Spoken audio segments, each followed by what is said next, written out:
Welcome to the show. Welcome to the show.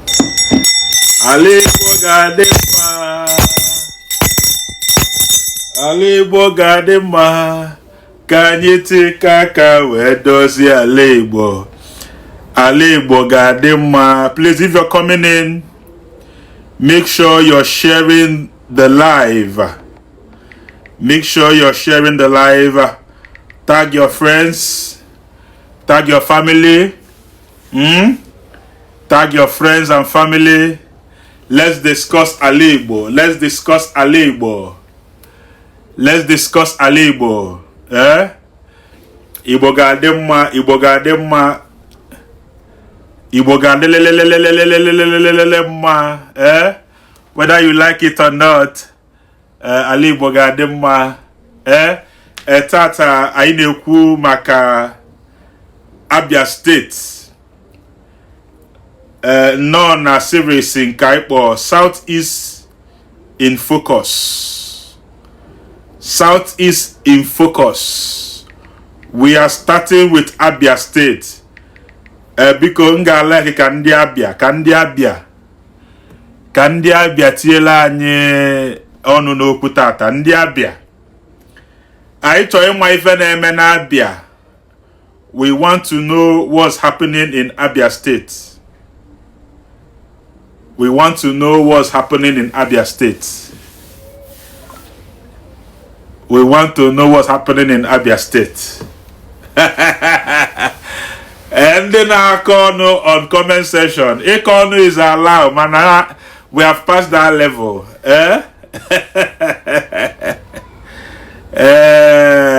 Economy is allowed, but we have passed the level. Yeah. And so bad that if I will make it a cover on there, Malona Edagomba. You must know that no matter your belief, no matter your religion, no matter your understanding, no matter your philosophy, no matter what you think or understand, nobody is more Igbo than another Igbo person. Other possible. Na mmadụ ada eme ka isi wee chọ, ma kwuo ka isi wee chọ, ma na ọ da ekwenye ihe ngwa akwenye. Enwe ike ọ na-eme omenani ngwa na-eme ụka.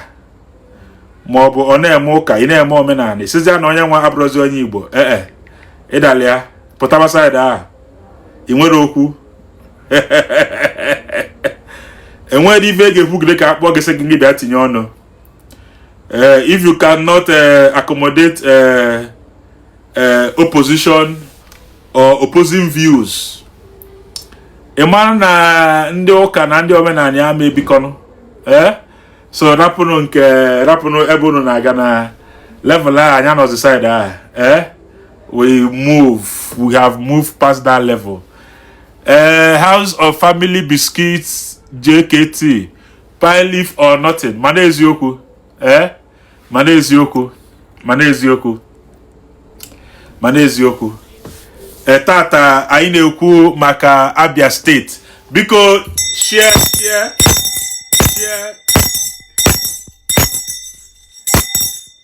the live. Can I discuss one maka Abia? Abia State na nke ikpeazụ a onya dizika onya bụ the best performing state according to popular opinion. Tata anyị chọrọ ka anyị banye Abia State, ka anyị gbagodo ọkpa na Abia State. Alex Oti is one of the governors that ọ dizika ọ nwere opposition.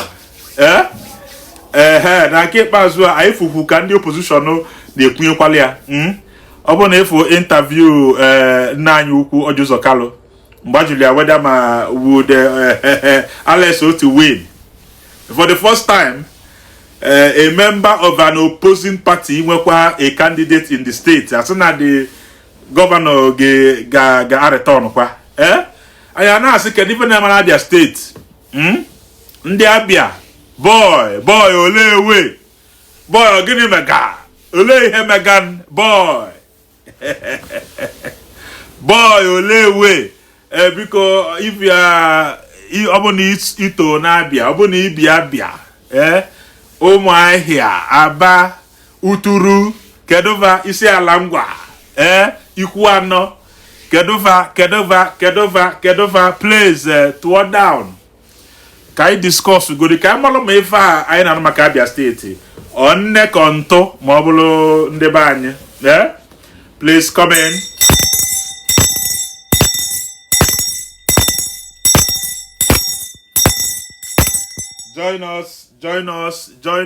Join us. I am waiting for my co-host, Nwada Chioma Amarellis, aha otu. I'm waiting for her to join me. I'm waiting for her, and I'm also waiting for you. What we're discussing today is Abia State. Some of you una watch by programmer. Unu wike channel Gbam on TikTok bo just so ife basalo ebenwa maọbụ ndị nwa. No. O ife Igbo ka anyị na-akale. Ebulu onye ife Igbo na-amasị. Ị na-etinye arụ.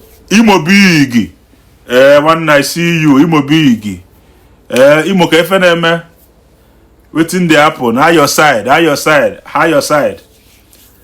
Imo big. Biko ị na-abata kenenu m na comment section. Anyị na-ese eziokwu. Biko ị na-abata ị na-edelu m ozi na-asị m nna ka ime. Na onye kene sonne.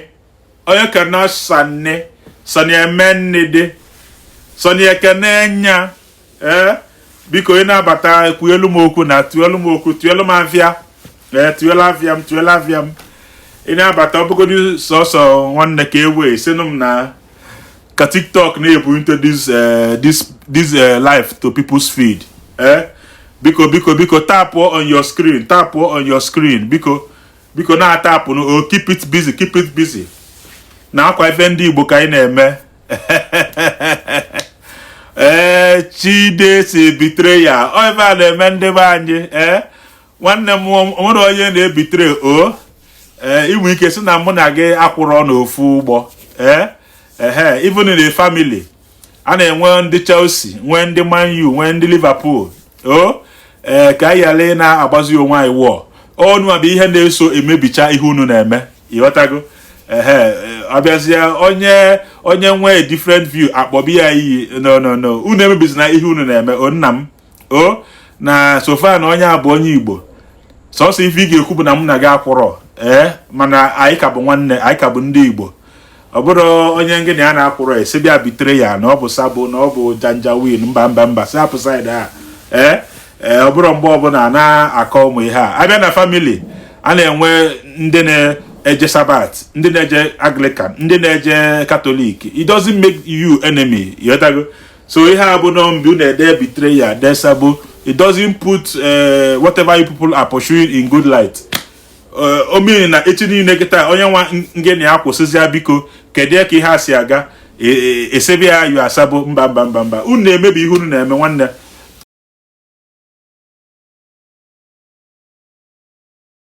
Antata abụrụ maka ndị ndọrọndọrọ na ndị nwere onwe mba anyị na-eme ihe ndị Igbo so ka anyị hapụ ụnụ ihe anyị na-emecha na anyị bụchakwa na ụmụ nwanne ewetago. Anambra TV si forgetting ndị efulefu. My brother mba omero uche onye adịghị njọ ewetago. Uche onye adịghị njọ uche onye adịghị njọ. My own is that I will correct you with love. I'm a Christian. Ifekwa ndị na-akpọlekwa mmadụ ibe ha ị na-anya ifu ọ na-aza Paul, na-aza Abraham, na-aza Isaac, na-aza Jacob, na-aza Chizoba. Ifekwa ndị Christian ibe anyị asị love your enemy, asị ngefu nwanne gị n'anya. Yetago. So my own is that I will correct you with love. Ọ bụrụ onye efulefu. Yetago. Ọ bụrụ onye efulefu. Uche onye adịghị njọ. Otu o si wee kwuo mgbe ya sịa nwanne mba ya pụtaba side a na gị na mmadụ akwụrụ ofu ebe abụrụzi ebe na-akpọli ya. Enwekwa ịma ebe onye nzọpụta ga-esi wee bịa. Yetago. Ụfọdụ n'ime anyị echi niile anyị ga-achọ ọrụ maọbụ anyị ga-eme biznes. Ịbataza na ọfịs mmadụ ọ bụrụ na onye nwe esi n'ọsa bụ maọbụ efulefu bụ ihe ngị na a ga-eme biznes. I want to go give that now. If somebody that accepts a different opinion, I will show down for you. So gina mado obunu ne ekutaro sia anya ekutaro na ifa mana we can agree in other things. Enwe ike mu na gi akwuro na nke akita icho mana onwe ike mu na gi boy Chelsea mobo na mu na gi enwe ofu the spec na nwa mobo na ni mu na gi na enwe ko ofu the spec na nni yotago we must not have the same spec in everything. Enwe ike like ya Tinubu like ya Showore yotago Mobo wike muna governor I like ko Doris Ogala. No, our spec in governorship. So I'm not getting respect na this one. I'm not getting deal. So what if I want them? Oh, I did. Just followed you. Hey, yeah, thank you very much. Just followed you. Just followed you. I found mother kobo. Nka just followed you. I found mother kobo. No, nya just follow mo.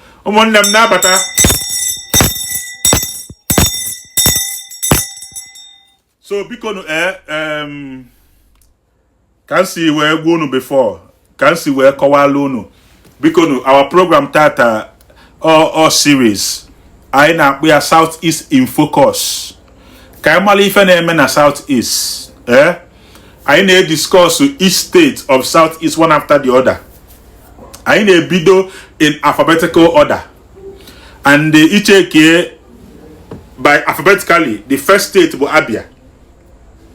Abia. Next one was Anambra. Next one was Ebonyi. Next one abulu Enugu. Then last one abulu Imo, because I the father than all those alphabets. So tata I need video with Oganye Alex Oti. Alex Chiomoti. Ndị Abia kedu Alex Oti melo. Alex Oti ji afio everywhere. Because no na tap no screen na ekene no no onye batanya se no mo hello ka nsekwane hi. Camera no na mmadụ vivie na ebecha. Because e bata ise mo hi nsege hello. Oh because ka e mara no mo na mmadụ na ebecha ka ọ dị ka nwoke na nwaanyị dị na n'enu akwa. Ndị Aba haye Chuka Kalo ụka cha uche mumu anụgo nwanne m ọ bụ na onye ga-eme gị ka ị lala ụlọ ọfụma n'abalị a nsogbu adịrị ya.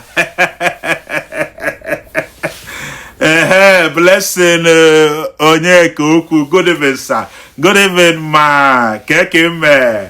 How are you doing? Thank you very much. Bele thank you for coming in. How is work today?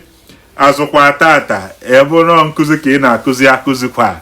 Obono service ki na eme erenda of matata. Divine mercy. Osemo hi. Divine baby. Hi to you as well. Please let's spread love. I want this space to spread love. Achomka space, blue space, and spend the love. Ble. Okay, fine. Ble kedon ke na eme. Kamara manga atunya logi kedon ke na eme. Ogabo nwe ihe need from you. Kamo nalchalogia. Imo bigi.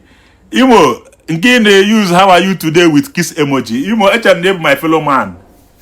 Imo bigi. Are you a man or a woman before Mnaga Tagawa kiss the eye? Cause mistake you make you we tell him kissing emoji. Okay, blah so now on a left food stuff. Okay, food stuff. Okay, ndi we another bata pretty ngozi mumu man there will be no love or peace for you. Pretty ngozi about this pretty be isiokwu it pretty no be because nwoke dem nwere form again imabum before there will not be peace for you. Are you is God your uncle? What you people don't know is that God will keep blessing people you don't like. God is not your uncle, my sister. I say there will not be peace for you. inwe ike kịta na-ekwu ihe a ebe na-aga n'ụzọ ikpoji ọkpa mana anọ mbe m apụba saịdị a Chibụzọ Akwara Ndụ ewu Awụsa sabotage smelling maggot. Chibụzọ, that's my elder brother's name. My elder brother Chibụzọ. My own is if you come with insult, I will come with love because it takes a lot of energy to be angry. Onye na-ewe iwe ka ọ na-eli nri na-arụ. You know, I'm a stammer, so I've been there before, you know, getting angry unnecessarily. Or when you are bitter and angry, it eats you up. So, go and get that. Oh, me was come on, mommy any wiggy. And dog back on a linen out of my brother. Sabotage, sabo boyangeni aku before. Some of you don't understand the meaning of saboteur. Sabo boyangeni aku before. Ngeni ana plan. Oh, we come no ya classmate unu.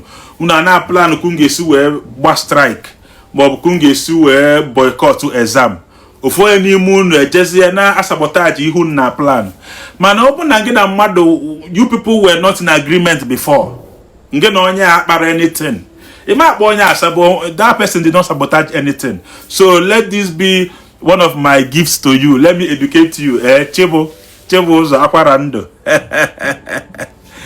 Emmanuel, Night 48, stop talking against Maazị Nnamdi Kanu, please. Emmanuel never, okay, okay, ma, obu ni ide fulukwa no bandwagon. Ega ama na ife nwebe platform. Ife nwebe platform. Obu na ide follow more for my ega ama that I entertain a lot of different guests.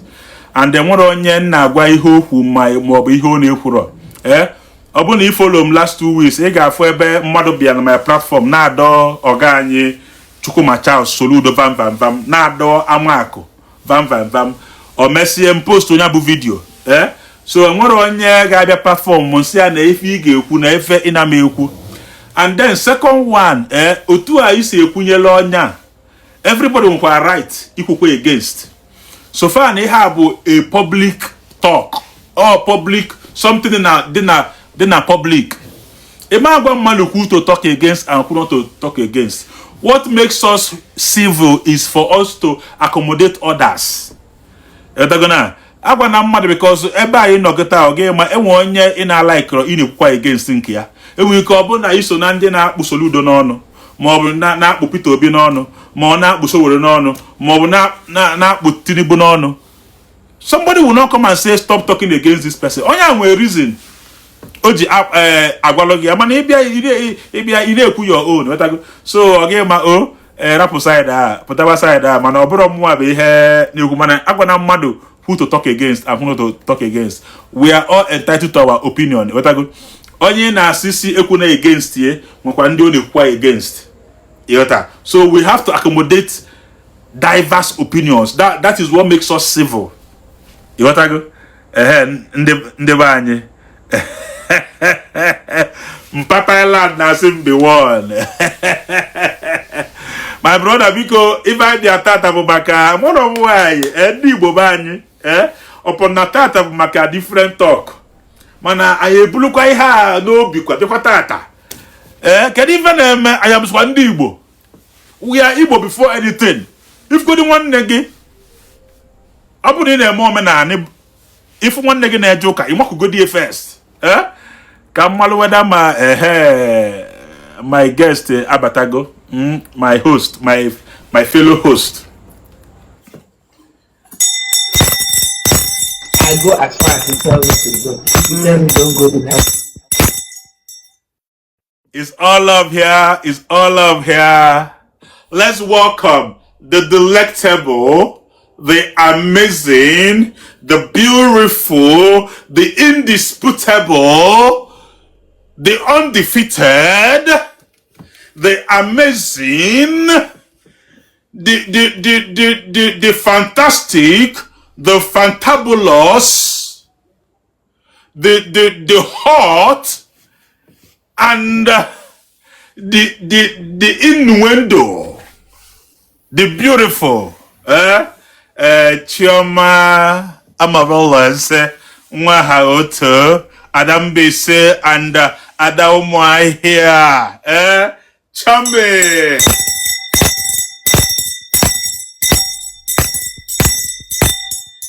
Chame, it's good to have you. It's good to have you. You bring sunshine. You bring sunshine to my screen.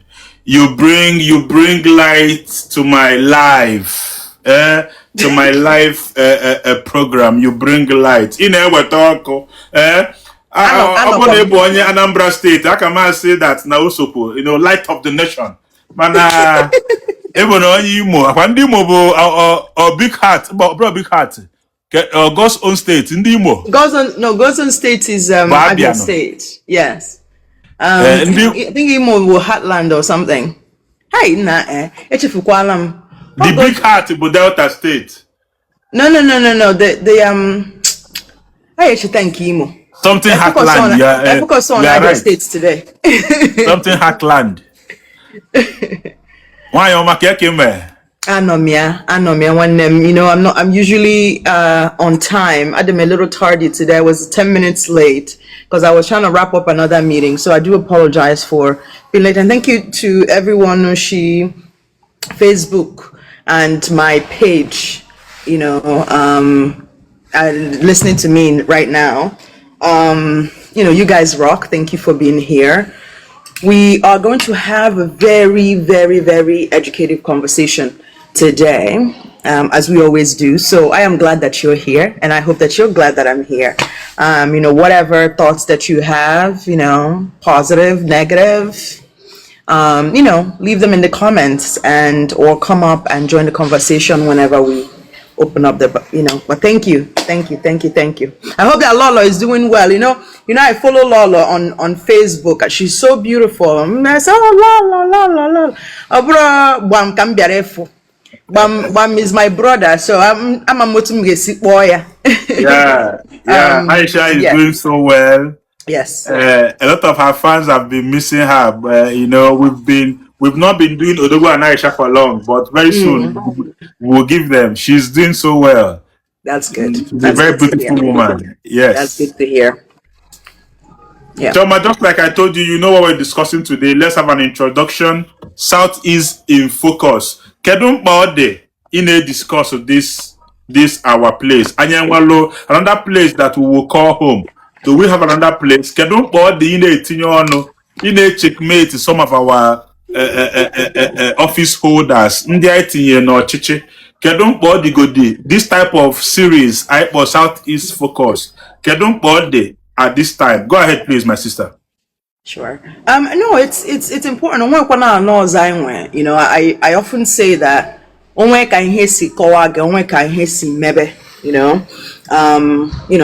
is really all we have, and it is all of our responsibilities, right, to not just protect it, develop it, but also critique those things that are leading us either away from the path of where we're supposed to be.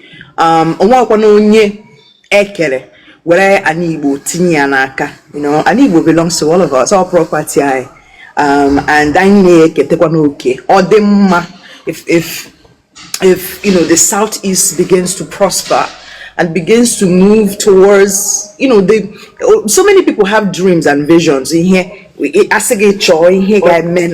Southeast dream. I think every Igbo person in Ujum for Choka Organiru and Igbo did it.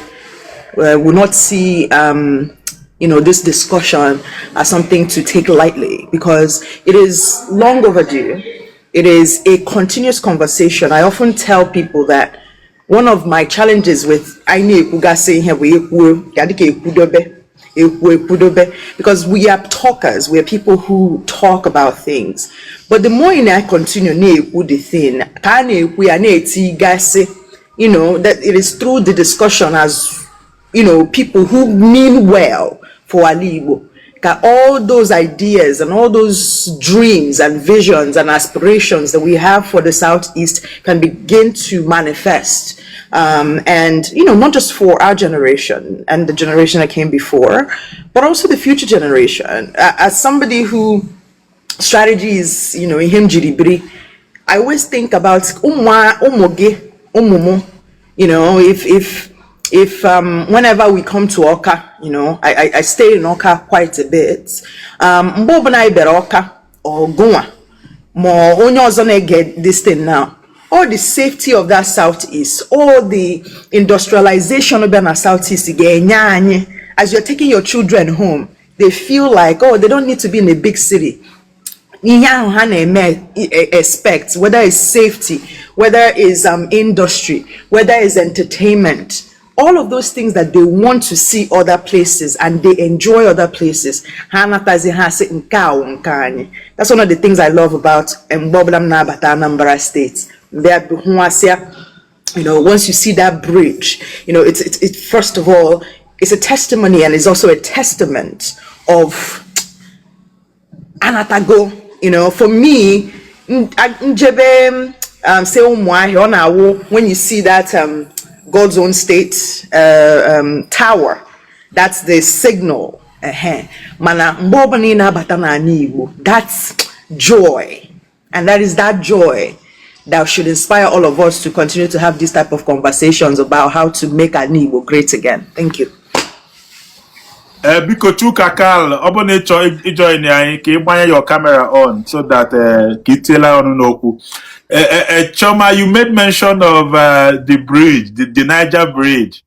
Are you saying that that Niger Bridge is more like the gateway, the entrance into Aliwo? Because my wife has also mentioned that anytime, because Fato na Ugwausa, that whenever they are coming back, once they touch the bridge, or model that na Olugo Alibo, are you saying that that bridge, that Niger Bridge, is so significant for every Igbo person? Go ahead, please.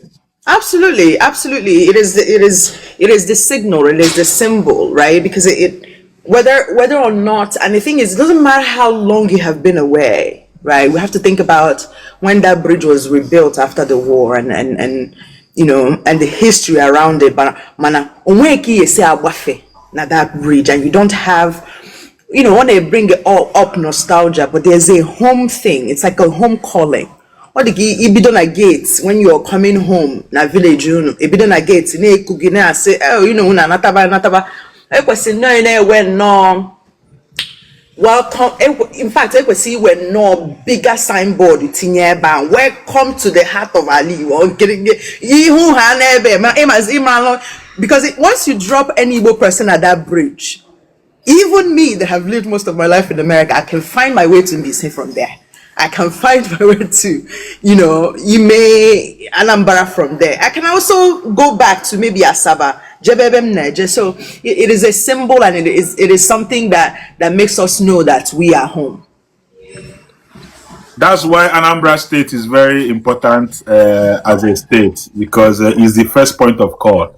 Mr. Chuka Carl, you're welcome. Then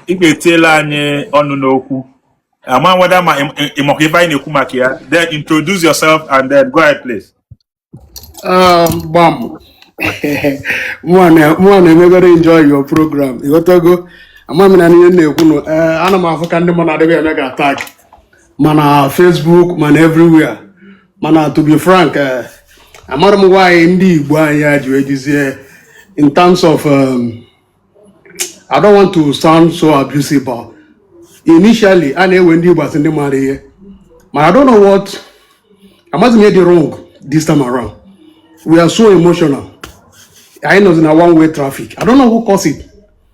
Before I never seen ndị Igbo adị egbu onwe ha. Mgbe anwa ndị Boko Haram bido. And I said this thing can never happen in Igbo land. And unfortunately, it's happening in Igbo land. You are doing your job as a media person. You are a friend. You are doing your job. And for the fact that who against this person does not mean I go and support you. You are doing your job. So anybody over their head on you shouldn't be doing that. They should see that you are doing your job.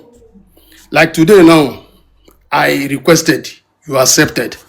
Tomorrow, whether you go against Guma or not, but you accepted. When I get me to be, though I know my sister, How my sister came on Oyo Bunka. Bunka no Munze Wofie, Umuze Baba headquarters. Ogo, dalo. Angule, that's already by. Diela yoku no anima like mbob na Abia ka ina eku something different. Ayi kumaka Ali Boba in Southeast. Watago tata ayina concentrate on Abia State. And we go here no maka Abia State yana Alesoti. Kedebi iso di kedebi no wena iso line to start with. More no Glasgow, Scotland. Okay. Oh. Tira anu no ku enwego ihe ifo na eme na Abia State enwego ihe ifo na aga on na Abia Alesoti keki swefu government Alesoti keki swefu ihe na eme na Abia State. Go ahead please. Imana Abia State is one of Igbo states neither lucky with governors and governance. So lucky to them this time around, they were able to elect somebody that have them at heart. Because in Kebezoku, when Anambra State, we were lucky. Mwe mba dunuju, nchila Anambra State. Owura Masia, now that he will fail, though he failed, due to a lot of factors and hands that were on him. So he was unable to deliver. After then, Gigewe Batazen, Gigewe set his standard. The man na kupito, be manamaro no Gige set his standard. There's nobody like Ngige. Because I am Abia, you cannot travel from Onisha to my village. Here, that Katagalop, here, we are 5 hours from Anambra to Anambra. But Ngige came, he bulldozed the whole road, expand the whole road, then set a standard. Peter Obibiaze, he consolidated, set equal standard in here. Obiano came, consolidated, set their standard. Then Soludona is on it now. Now, this is the first time that they are state in Enwelok. Because since 1999 to date, all from one Kano to Kano to Kano. So this time around, Enwe LSOT. So my family were on a 77 Hospital Road, Aba. On was on Port Harcourt Road. Ozawa, Udumiri, Rembutu, you know, Grona Keke, Apitis na Mero, Yeneme Tugunoku. That's why you know Keke. But this man came and he set a proper standard. You know, a councillor or a mayor name here, but in our own standard, I ask no our law. Because we even move for NATO, like was I watch in your Facebook, Kunujana Trauma Center, Soludolo, I was laughing. You say, Trauma Center, they rock your home. Kero Mundikano Canano over there. Good no hell, I, Nigeria. Kaya my because Kaya Mendina Nigeria. Seriously. So in our standard, Masuna Lesoti is trying. Because I hope somebody like him. Seriously. That is why even oppositions in have Manajo Ojizokalu na channel television. I say, will Lesoti win? I say yes. Will Tinubu win? I say yes. I even put in alias. I say no. Whether man alias or not, Lesoti will win. Because now Abia said they want a boy before. So this is what I have to say. Thank you.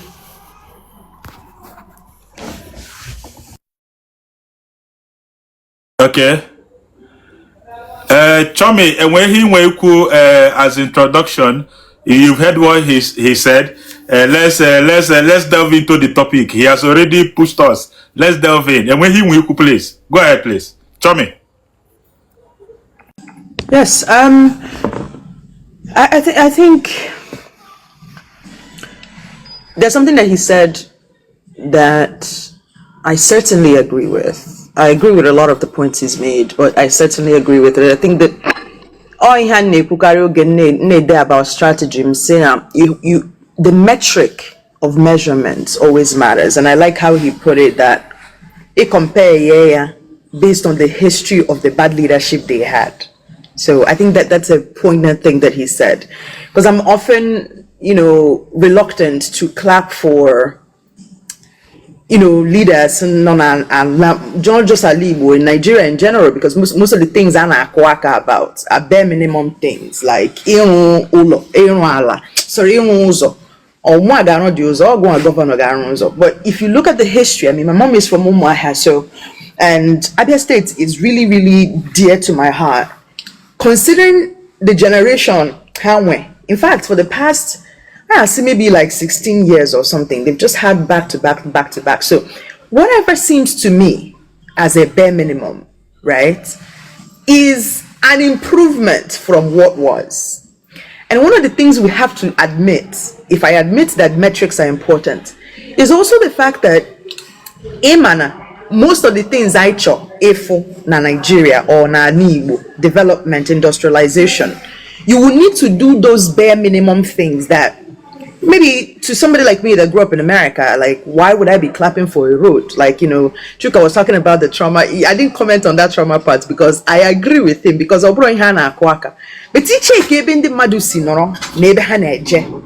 you have to do almost that bare minimum where they are set here the foundation. Because one of the things that has been challenging with leadership in Nigeria abroad, leaders and vision, idea. Sure, that one day.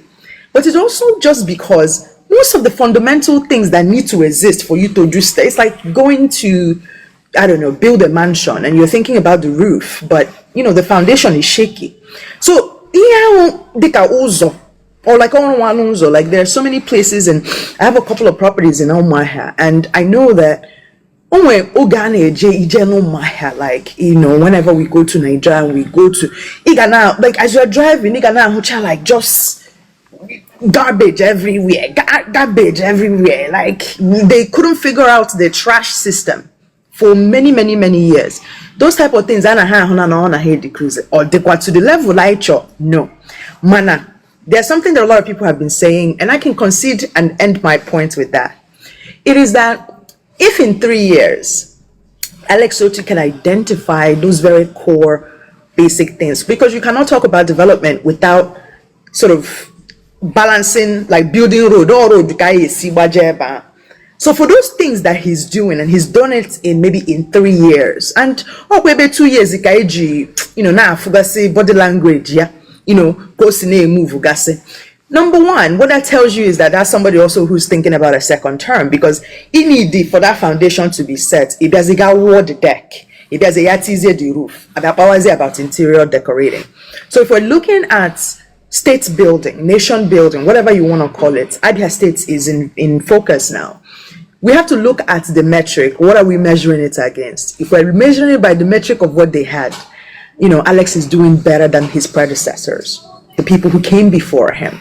But if we're measuring it by the future of what we want to see, there's still a lot more work to be done. Dalorin Biko Charles Jr. Boy like camera game open it to Israel in high name. Mr. Charles Jr. Please put on your camera if you want to join us, so that you will contribute.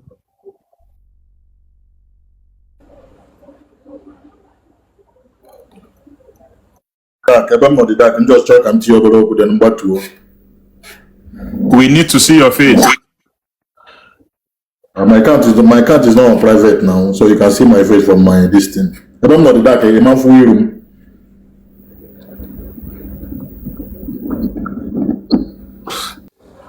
Okay, we have a rule here. We have to see your face so that we would know who is speaking.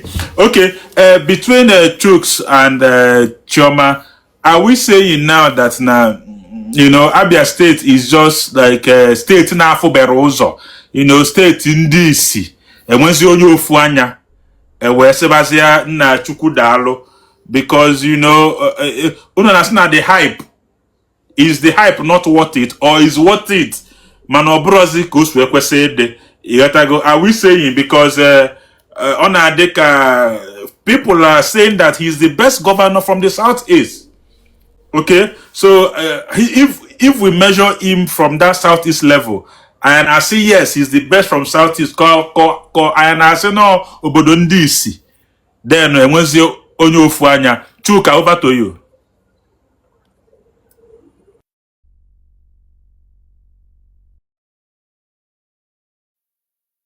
Okay, sorry.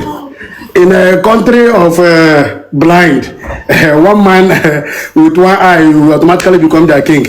So LSOT is king in a blind state. To be frank with you, what our people hide as the only with them too much, you know. Because the funny enough, was it last month I saw the governor of Ebonyi State na Sheffield. Amorom yenge made the man ne anya. Amorom and the oporo security. Oporo na Nigeria na security everywhere. What is oporo anything? So open over there can Nigeria get on work what this man now. Because yani na never na when the whole politician in Nigeria. Understand? Yeah, how you bet obodo afu ye ni na obodo. They will go back on your one flyover. Hey, look at, for instance, what is happening in Nigeria now. They remove subsidy. Now they already the whole money of subsidy and they share among all the governors. Now the governor is now join the APC because there's no need now. The source is Tinubu. Whereas the masses are suffering. Already indices of governance.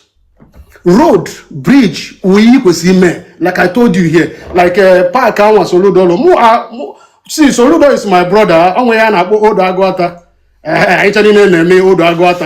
the Soludo on my own village. Go on my own village. Also, from my village. So I have every reason to do any man, to be frank with you, that is not an indices to measure a good governance. Understand? Here you do an image of how are the masses, understand, enjoying the removal of the subsidy. They remove the subsidy. All the governors are the one enjoying it. The money that is entering their coffer every month, understand, as you go on bring a live fine in Nigeria. Nobody is talking about road here. Nobody is talking about Abia hospital. Nobody is talking about bridge because everything I do go here. Here they could benefit. Ndina Duro employ. Some people got university. More, imagine I graduated 2008. I studied in Ebonyi State University. All my mates, my mate, and whatever all, they are still jobless, and there's no hope. But here, if you don't have a job, government will be paying you for not being employed. Even when you are employed but you are underpaid, government will also pay you on the underemployed benefit. That is the most important thing. Than also they will go and with, let's say, 100 million. They will go and inflate it. Now go 500 million. Then who collect the feedback? The governors Nando to the masses in Nigeria and I shall try and hell on your one. Hey, go like our governor who let you all out to all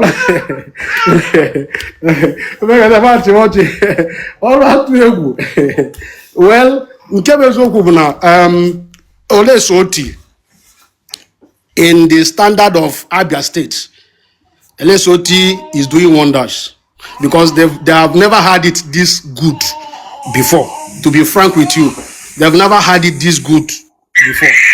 Nigeria, Nani, we should try to elevate ourselves from that third world. Nigeria is on a third world. We have good leadership because we have everything from that nomenclature of third world. I could remember Malaysia, even United Arab Emirates was part of third world, but they were able to remove. Even India, despite their population now, they are struggling to remove themselves from that name, third world.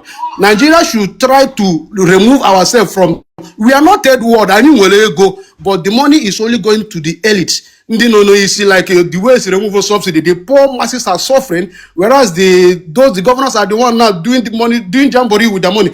Imagine all of them this graduation season, all of them. Our governor Bereba for graduation of his daughter. Governor Ndebo said Bereba for graduation of his son or daughter, care for this man, almost virtually all of them. What happened to our universities? What happened? If they don't trust our universities, now then at UK, even the standard of education at UK, I even doubt it. Because most of us, when you check them, if then what are you coming here to? I'm telling you this thing, honestly, the blacks are the one. Is that what they were black now? Black out and the immigrant. Then what are they coming here to do? Let them fix the school. Fix school. Like a professor, so one guy in that trauma one. I say that I am being paid 1.7 million naira in a month. In a month, a whole month, a consultant. In a whole month. You are being paid 1.7 million naira, you are saying it in public. Then I'll casual job here and I'll in a week. Are you a consultant, a whole consultant? So all this is now is what we should look into. Let me answer your question. The question is that in our own standard, in Nigerian standard, LSOT is doing wonders because no, I want to hear about like all the same money I went a year, can I governor in state? But say I will we borrow when I will bridge because I from bridge all on a crack age, I will put the concrete and I want plank. So LSOT is trying. And I believe that whoever that will take over from him after 4 years, because this one now, okay, another one to go, because nobody is contesting with him. After that, whoever that will take over from him again should consolidate, should continue from where he stopped, just the way Peter Obi did when he get handed over. And to try Obia and Obia, immediately when they go Peter Obi Sevu, Rolla Airport. From there, Soludo now, I forgot that now. What did you do? What did you do? That's why he's trying his own best now. And we'll create to go a healthy competition. So I believe that Abia State will also create that kind of competition among whoever will take over from LSOT. Thank you, brother.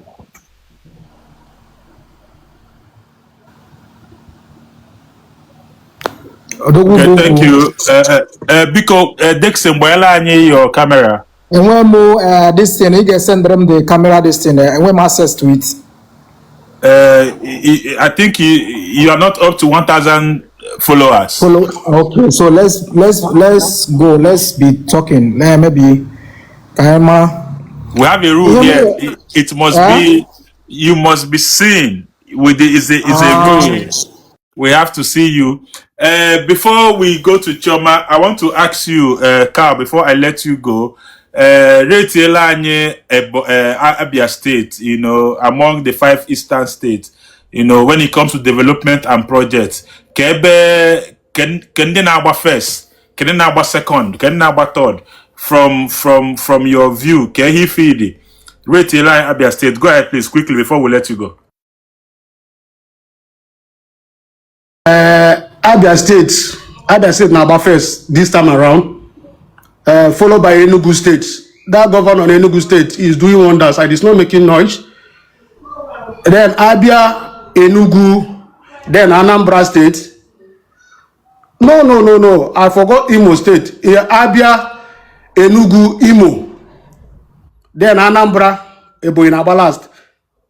So Ebo State, unkaya join Ebo State. Kede bega na kuya in a month naga. Obu no any ogia. Ya je melunde Ebo State account. Because I don't know how somebody will be governor for going to 4 years now. There's no tangible thing. Everybody must not talk bad about you. That means you are actually doing something wrong. Apart from not sending a lot of people now, because we are lecture here, so I do meet them. So yeah, he's trying in terms of human development by sending them here to come and study professional courses like medicine and what have you. But in a Nigerian standard, if you are not building infrastructure, nobody will rate you. So Abia, Enugu, Imo, my own governor about fourth, and then Ebonyi State about last. Thank you. So based on Nigerian standard, Alex Oti is the best performing governor in Southeast. Exactly. There's no argument about it. Even a blind man will attest to that. Thank you very much. I have to let you go now. Thank you, bro. All right. Thank you very much. Yeah. Chomi, enweghị inwe ikwu ịnụ ihe okwu, please. Enweghị inwe ikwu, I would want to see ndị Abia State to come here. Because that's na Abia now na-enwezi ọkụ. Choma, I know you have relatives in Abia State. Na na-enwezi ọkụ 24 hours. That na Oza Adigo, that Alex Oti has transformed Abia State. So any the Monday no in Abia State to confirm this, so that I need people that, please, if you're living in Abia, that you can confirm some of these things. Please come up, even if you don't have camera on, just confirm that these things are happening. Choma, please, over to you. Yeah, I don't think it's even a rating thing. I know that we can come here and be able to narrow it down to 5 leaders. But like I said, because of my occupation, most of the things I think about goes beyond what we can see now. Oti has maybe 5 years, or Mecha this 1 year, or maybe another 4 years. Where I'm more concerned about in terms of because we've already established that indeed being Aba, I have a distant auntie who lives in Aba. I don't think they have 24-hour light, but they have expressed to my mom, about certain changes. And, I have caretakers who take care of our properties in Abia as well. I don't know about the 24-hour light. I can write a whole thesis on area market and the gaps that still exist. But like I said, what is it? My grandma was saying Google the gutter before erosion, right? So all those things, those infrastructural things are on air now. To me, I don't think it's I don't think rating our leaders is even worthy, because none of them can compare to maybe 4 years of an MI Okpara or Desamu Mbakwe, right? So unfortunately, I don't think that this generation understands how dire this is. Right now, when I put this thing, there's not a lot of pipeline and think tanks. Of course, you and I belong to one, but there's not a lot of Igbo think tanks that are grooming the next generation of Igbo leaders. People keep talking about, is the dirt in the leadership, and it's the gap in the leadership, and there's a vacuum. Oh, guy, Bido now. There's so many people in Nigeria who studied political science. They cannot make one singular recommendation politically. They have not even studied about in terms of systems and how to understand things end to end. Why does this matter to what we are talking about now? The reason why this matters, thank you, blessed them, thank you, my darlings. Guys, keep tapping, so that we can get this in the FYP. Why this matters is because we are talking about the OT. I don't say Alex OT, I say the OTs, the Soludos, the OBs. Where is the pipeline?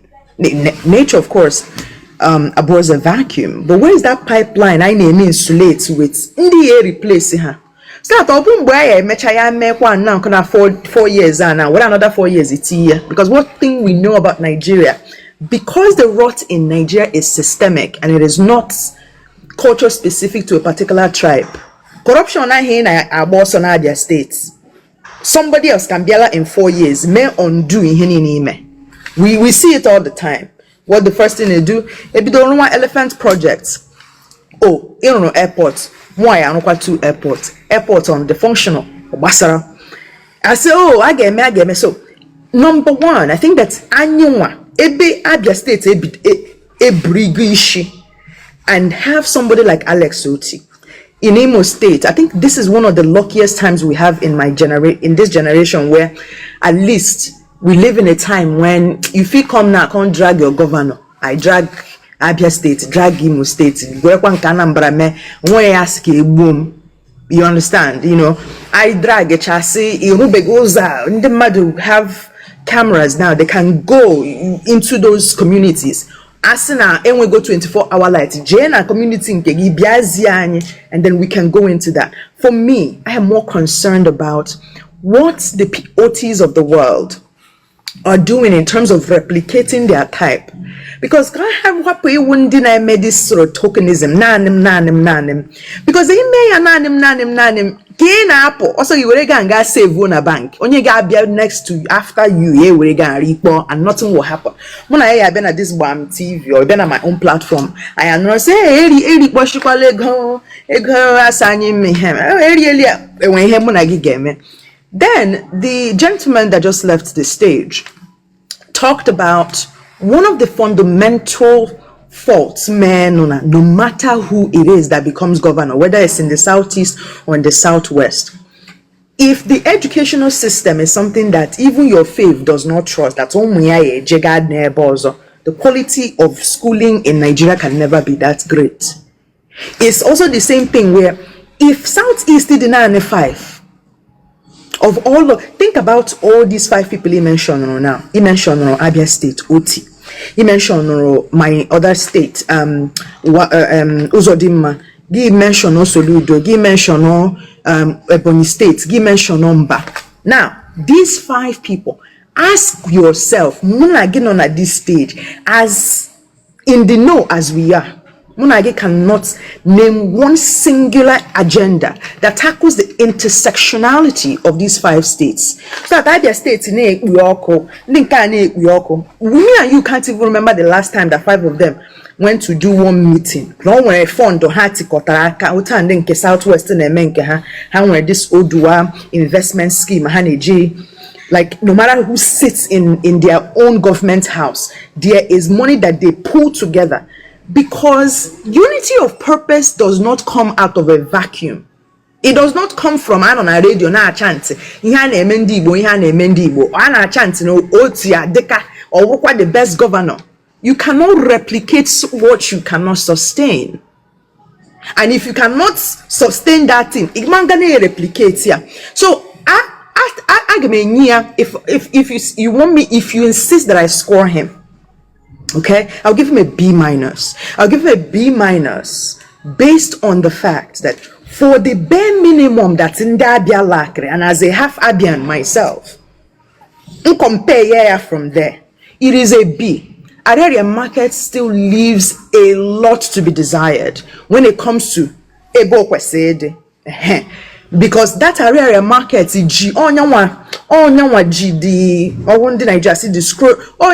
the testicles of Abia State. That area market is like Unwa women market when Newi. Those 3 markets, people underestimate what we are talking about in terms of scale. This is not just within Nigeria. I'm talking about West Africa. Area market and those other 3 markets. Now imagine if there are projects where these now woke governors we have, there's an intersectionality in terms of interest. What is that interest? The unity of purpose that comes with good leadership, so that I name a good leadership in Abia, I name me an Anambra, I name me an Enugu, so that even a 5-year-old who becomes 9 by the time the next governor comes, often at the next governor, as a 9-year-old, governor is not aligning with what we experienced in 8 years. This has to first come in your thoughts. It has to come from, people just think that leadership just comes when we chair election. And they say, we're even focusing on party. Forget to go to party. Mba is APC. Soludo is Abga. Abia State Labour, APC Nonimo. I think APC too in Ebonyi State. But only APC no na Enugu. Na emekwere ndị Enugu, enwe ndị Enugu igaju has na ihe adewala mma for them. Onwe ndị igaju kwa has no, because APC is involved. Outside of the party, the quality of leadership ainwe on a nyene that soft landing, where we can now start to groom this thing, plant whether seed now, so that the replication of these good things on me, oga ala no kporo, oga win ha ga wa no cha onye oza bebia kwatu ya when when he leaves office. Oh, he got added to the contribution. Mr. Apameds and God's Global, please make sure that you have your cameras on as you come on. Guys, we have this rule. I know all the time because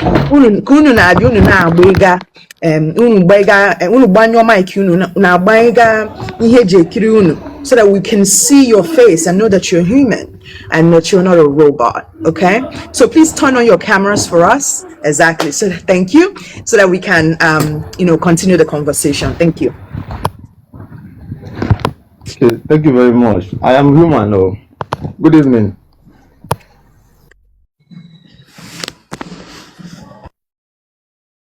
Hold on Okay, a can you hear little me bit. now? Yes, hold on, Apemedis, so that we'll introduce you. Please mute your mic. Okay, I would love ndị Abia biko no ndị bụ ndị Abia, please come up on this live so that you contribute. Ka able a post to be on social media. I say no, but please come and talk now. Come and talk now. Come and talk now. Apamedis, when you are ready with us, you let me know. Choma, would you say that Abia State has been cursed with governance? Because since 1999, somebody just said now that from another Kanu to another Kanu, and then I can't remember, say there was Theodore. Okay, not Kanu. There was Theodore Oji. There was no Kanu. Kanu started with Ojuzo, and then is there another Kanu apart from Ojuzo Kanu? So there was Ojuzo Kano, and then there's like Theodore Oji, right? And then no, there's no other Kano. There's Was no there other another Kanu. Kano? Unless the Kano existed before him. No, it's Ojuzo that started the Kano, and then Yes. Carlos and now came But out. I know that Ibazu is Ibazu something. Ibazu. But abroad no Kano now. Is it So we Ibazu didn't Oji? add him. Okay, say Ibazu. Ibazu is not Okay, a say Kano, Ibazu. no. Yeah. Okay, would you say that Abia State na ha the can they abolonu with governors before this Alex Utkita?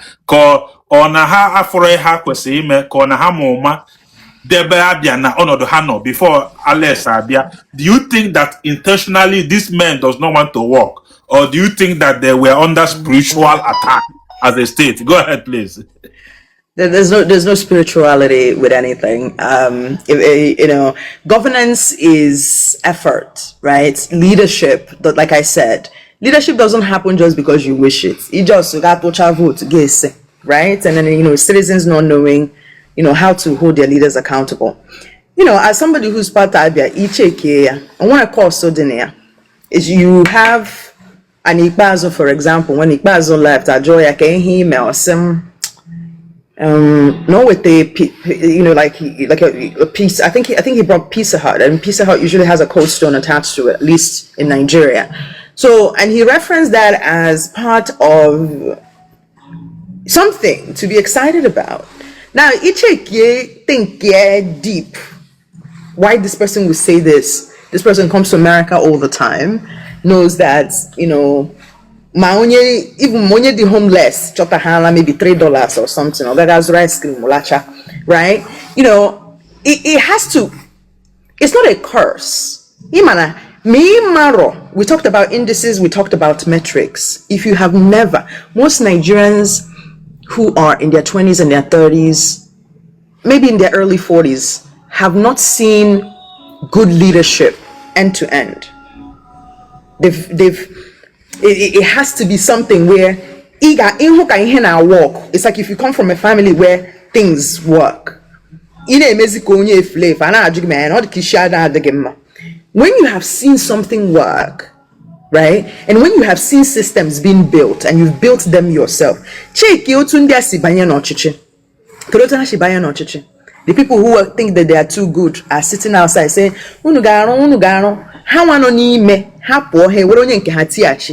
so as canon apple Theodore Abia, as Theodore Abia, Ikbazo Abia, Aini na Ronnie as we have been cursed by.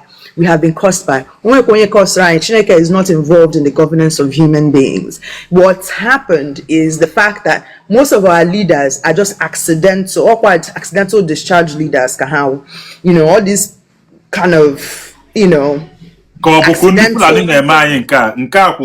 Only Fulani na achi no. What on your men I am when you if I'm talking about systems and somebody now say you're saying because you're not hearing what you want to hear. If you grew up thinking in systems, and unfortunately, I don't know how not to think that way. If you grow up in a country that works end to end, I'm not talking about you came here as an adult, brain get developed in Nigeria, when you grow up in a system that works end to end, there's something it changes in the way you think. That is why these politicians will still carry their children, come to the same schools. Muna chakwa school, na Nigeria, na actually governor gikwa, ge na ajuzo onwegi. Mgbe be aka nwa gi graduate from, University of Maryland, Diazani's kid we were the same set in the same school, right? If you think about the fact that their children, Hana Ojeha Ebesist and I think end to end in terms of systems. So why are they not able? Why are they not able to replicate it? It is because for you to get to the level of governance that we all claim we want, there has to be an exchange. What now, my own president is showing us shege in this America, okay? And in America is the same, man, enough is enough, right? The other people who with that bad governance and us non the Fulani men, no Wekwensu no Chineke cost or whatever. Oh, how are we citizens? Oh, how are Nigeria, Area market went just to buy beads and all these things I buy, Nataba here. It flooded that it rained, so it shouldn't have flooded. But it flooded to the point where I saw old women, like India and Erega saying, things, they don't have shops or what you call like actual shops. I just wear all this battery blank, whatever. They are wading water. The water is all the way to their waist, meaning it's entering their body. They are wading the water. My minisi na gora ne well. Mantesi na banandiana. We saw that video and it trended a couple of years, and every year it trends. Now think about what that means.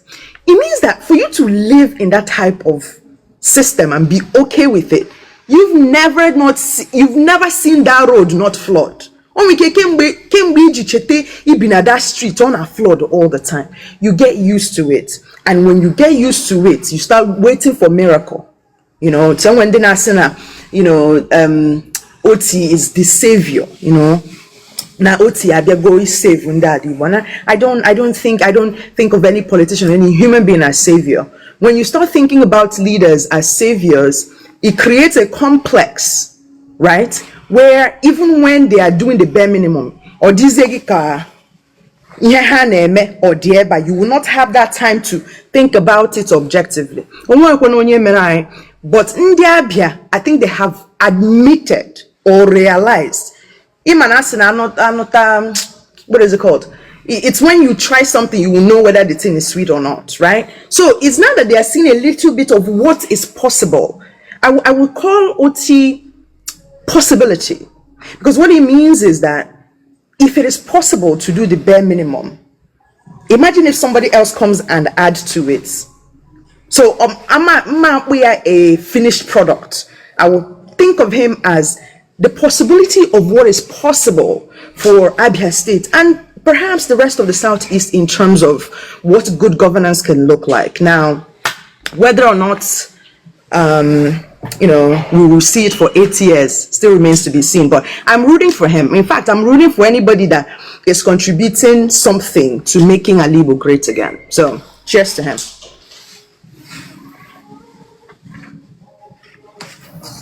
Thank you very much. Please, Apamedis, okay, please on your camera and introduce yourself, and you can TL on Unoku. Now you've been here waiting. Please go ahead, Apamedis. Your camera on, then tell on Unoku. Okay. I'm having issue with my front camera. It's not that bright, right? So, but we can manage it like this. Don't worry. Go ahead like this. Okay. Then I'm from Imo State, right? Actually, I'm from Imo State. So but I live in Abia State for the past 10 years now.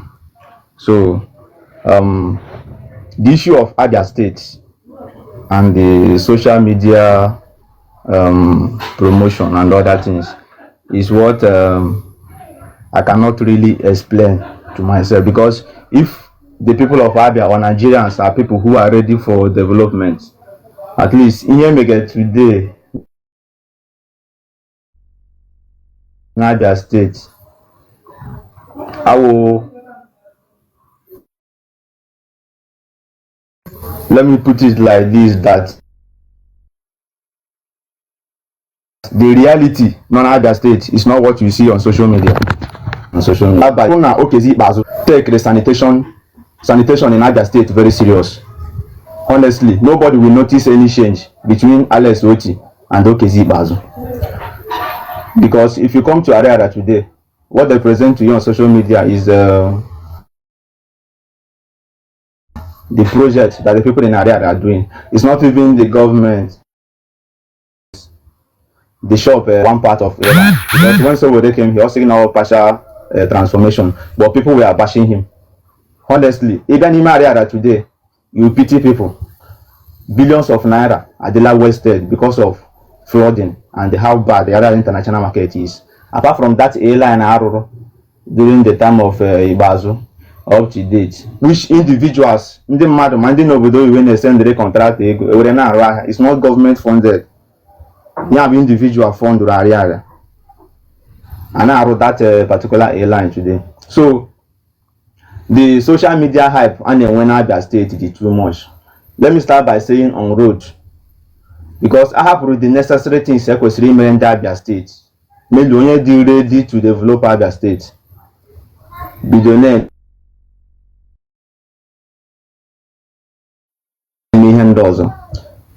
airport is good, but I don't think at this point of Abia State and condition of Ariara, Ngwa Road, Umode, Tony Mas, and other part of Abia State, they spend money na airport. Come and get help go to people, save her from the total flooding and the problem anyway, right?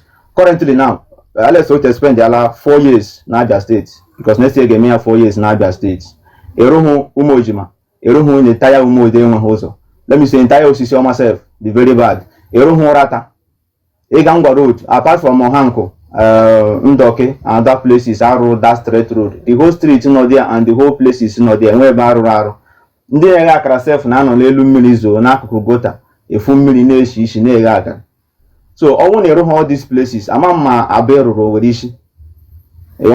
So the problem in Abia State is a misplaced priority and the social media hype all the too much. Then another thing in Abia State, I will comment Alex Oti because the sanitation over in Abia State, that is number 1. 2, paying of workers, because paying of workers will contribute by President Ahmed Bola Tinubu, because he's giving enough to make sure that when state is over, so you cannot rate that one as an achievement, because every state now have workers over. Even Imo State, one of the best states in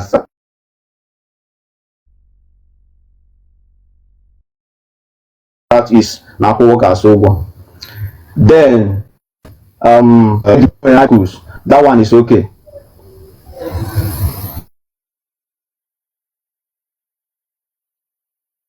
Most of the schools here Abia State, which is government schools, take students from private schools. Or some of the this thing now, government school defrauded because students should be there where kind of politicians and it's in a government school. Yes, that one on our work that place very well. And the education is totally free from nursery to primary school and secondary school in Abia State, and it's okay. Then one thing this Alex Oti administration owner, apart from his visit to Sokoto and their romance with Ndimuro when Southeast, any day Alex Oti putara sina ndị Ariara gele emepe ahịa on Monday. Any day ọ putara sina all the schools na Abia State must open school on Monday. No school, any teacher now go school on Monday na Abia State. It disrupt the education system na Abia State. I got you. That day I will be done because all these things again now just as a result of or declare anything against those now happy on social media the way Soludo did. Remember very well that Soludo may visit a particular clear that main market on the should be open and don't know name do. So then come to Ego Abia State, Ego Abia State as the state governor now. Currently, Ego Abia generated revenue. I don't think no any investment in help improve the internal generated revenue in Abia State apart from doubling taxes. Even at now, before I could 16,000. But now I put 36,000 each shop. Out of that 36,000 I put each shop for the past 3 years and now. Apart from that airline, and one here boss that all the same.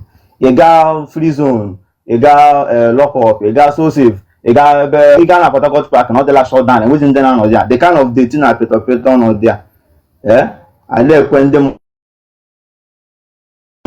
most of the shop not that place in Michigan, but yet upon saying a million, I get away pretty bon, but shop on them money, you have to pay the money. You got one now, I what I got for the past 3 rainy seasons. On the condition of Abia State, but the people now who shop on them mad see there now flood the million men area happy area. The major places in Abia State go and look at one day see Oga, let us go and focus on this place and save them. Let's go and focus on this place and save them. So another thing in the Google market this administration is that when you look at what is it called when you look at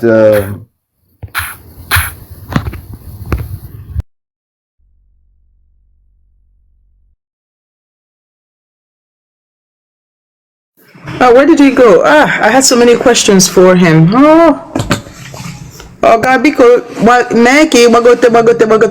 Call. I had so many questions for him. I wanted him to confirm because he talked about sit at home. So I wanted him to confirm if he was saying that the area market still shuts down on a Monday. I don't know what happened to his network. I think that's what he was implying. And then he was implying, but I wanted him to vocalize it so that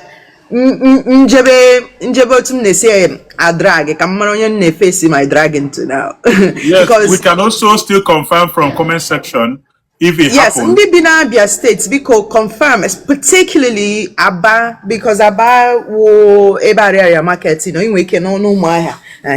But you can still come up and tell us. But Ndi Aba, are you guys still sitting at home? Because when I wrote about sit at home still, I seen on and back for before Governor Soludo and yet ultimatum. So people who are familiar with the market, if you can come up, I find it very challenging that somehow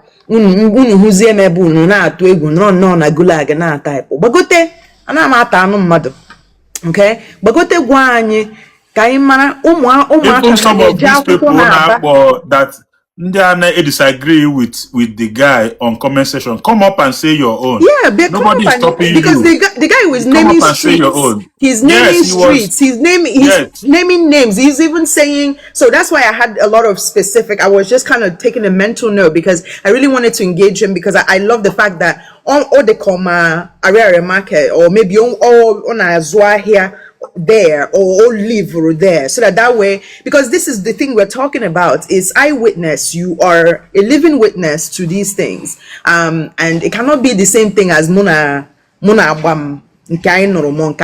Last time I went to Nigeria, notice it. So if you think that he is lying, all you have to do is come up and say, "Tigo the camera again." If Rokoji say, "Camera madro chakwamma mana obere," at least I am no mado.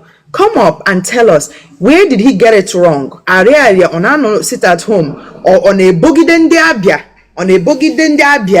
Because as a businessman, I'm pretty sure now all shops in area markets. Oh, maybe on a pinch every Monday if he's not selling his goods on Monday. So I wanted to talk about, and then he talked a little bit about the flooding as well, because I know that I experienced flooding the last time that I was back home. But actually, because when some gutters drainage I just wanted him to give us update. I'm sorry if you are still here. what do you call epidemics or something. Come back if you're still here. Onatara. Welcome back. Welcome back. We have questions for you. Okay. Yeah, when you can get a little Thank bit of you. context, Sorry. you've been back or in a Azwahana back, or you're trying a little bit of if it's not too personal to ask. Okay, I live here and I do business here, both Aba and Onisha. Okay. So in a check with certainty that as of last Monday, as today Monday, Nunazura here na area. I've been at home. I've been at home since morning, and as well here Monday. I never pay Monday.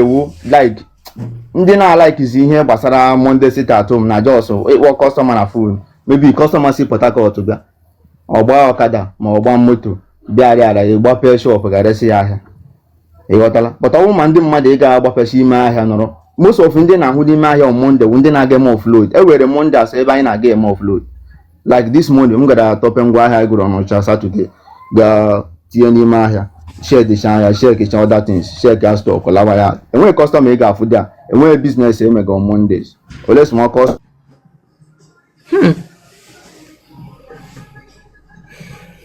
Okay, this is breaking news to me. Customer bụkwara ị gara on Monday. So, because I know you talk about shops, so but all these petty traders, like the women, Hana Hapota, like those people now when who shop, but they are just Hana Nochana, that's Ngwa Road, and they are just so India Hana has too. Yeah. Yes. So you make a shop begin again, man.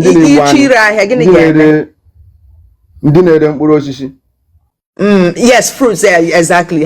Fruits, vegetables, all these perishable things. No, yeah. But the problem is, sometimes ndị mechanic, ndị keke ma oya ndị ma Monday ụta na-enwe ihe mega Monday ka ị ga-eji ga rụọ keke gị mee ndị na-agba ebe ụzọ na-adị mma keke gị mee everything. Then ndị nweche na shop ebe a na-ere pass na street. But ị ga na Ngwa Road, ị ga na Market Road, ị ga na shopping center, ị ga na Ariari International Market, ị gaa na ọgba osisi 70 to 80% of the shop dị close. Ndị ga-agbape most of them ndị bịara ka ha mara ma onye ha ga-ahụ ma onye ha ga-ahụ nata 1 or 2 ego ka e were gaa sustain. And then most of ndị nọ there, most of them ndị na-abịa ka akpọsa ngwa ahịa ma ndị zụrụ ngwa ahịa ka abịa lodo otu afọ first road nọ na ndị na-ere tiles on Mondays like this trailer park cha na-eme offload. Other days ebidokwa gbape shop na-ere ahịa ada emepe ebe ahụ ka ị bịa rewa ahịa. Ị gaa na Ngwa Road na inside the market, major market enwere there when they ga-afụ inside ọkwa outside the road na road ahụ ka ị ga-afụ ndị ahịa mbugharị ndị na-ere ụmụ ihe 1 or 2 ihe a na-eri eri ma ọhịa ha na-agagharị na ndị keke ndị na-eme movements ndị kpọrọ customer ka agaresha ahịa. Ị gakwa na Market Road, most of the plazas nọ there ndị ama na-erecha akwa ọbụbe ma ihe niile all of them are closed. Ndị ga-apụta ndị na-eme offload na warehouse ha all those places ị ga-afụ ya. Like, are they going to school? Are children going to school? Like, what's going on? Like, in terms of, are schools also closed? What about banks? Like, what activity is, because like when there was shut down for a couple of years, you've been in a short so down. So you've identified the markets. This I'm going to verify before I start talking about it. But secondly, yes. Schools. Honestly, school. Now, let me start by schools. 99% of schools nọ n'Aba student ị ga-apụta n'ụzọ Monday hụ nwa akwụkwọ na school. The only school mma na-emepe Monday private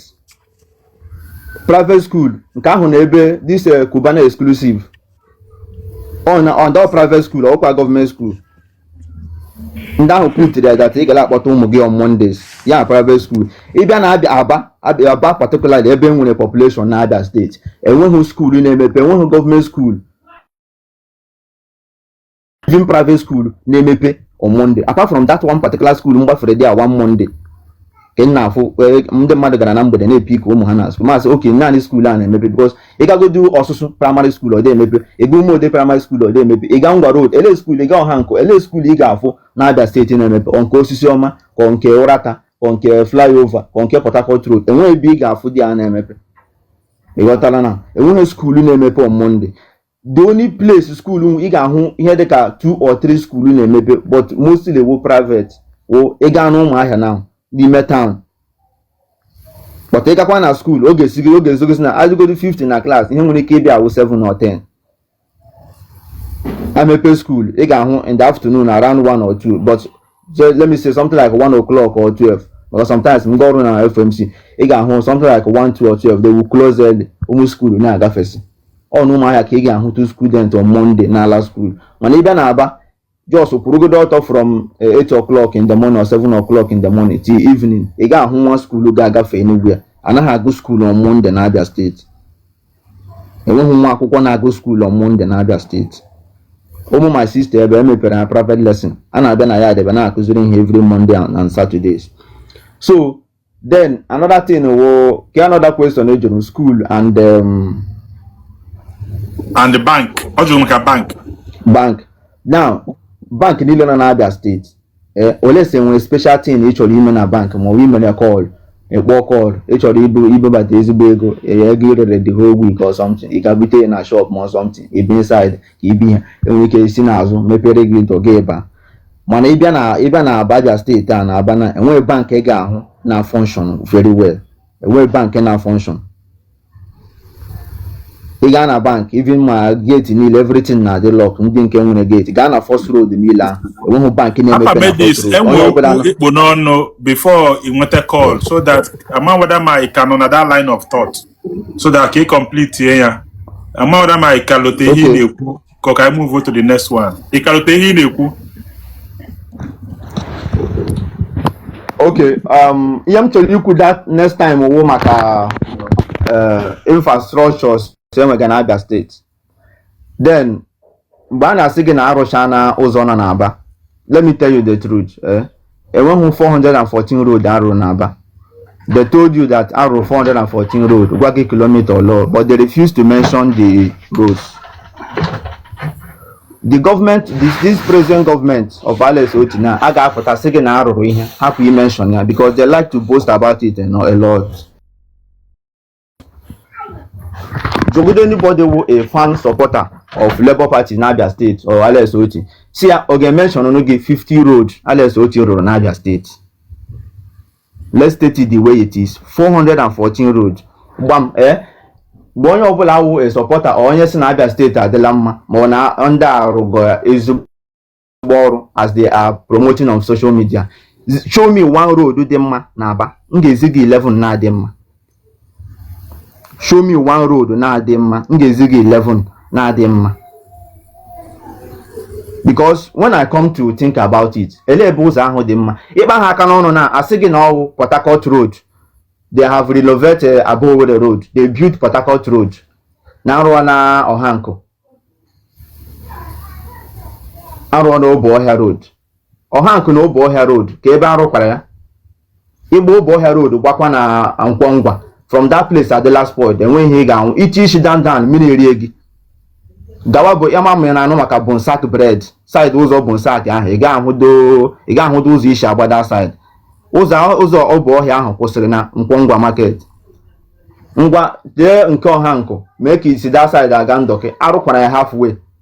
None from that Ngwa road na Ọhankụ ahụ ka arụgidere, enwere ebe ị ga-eru, odetiri ya street light, arụchana ya rụkwa ya dia. From that place gawazi school of nursing nọ na Ndọkị, ị ga-agbagide pothole, gbagide ihe niile, enwe ebe ịdị sef ahụ na-afụ gị ụfụ.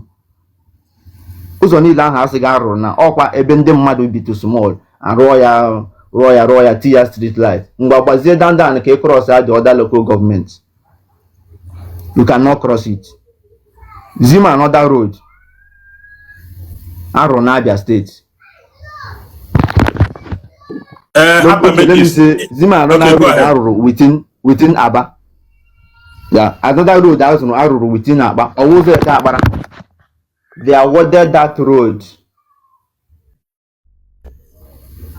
Although nke ikpeazụ rụrụ before ya ọpụ, nke ọzọ Alex Oti rụrụ, gaa there today, you cannot cross that place because Redmond na-eletawa ndị mmadụ dia. So ana m aleke m na-alike mpụta even sometimes n'ime anyị mgbe o kwuru that na-ajụ ndị mmadụ ele ụzọ ọwụ 414 road arụrụ na Aba na Abia State. Ka anyị kwugodo na Aba, how many road ka arụrụ na Aba?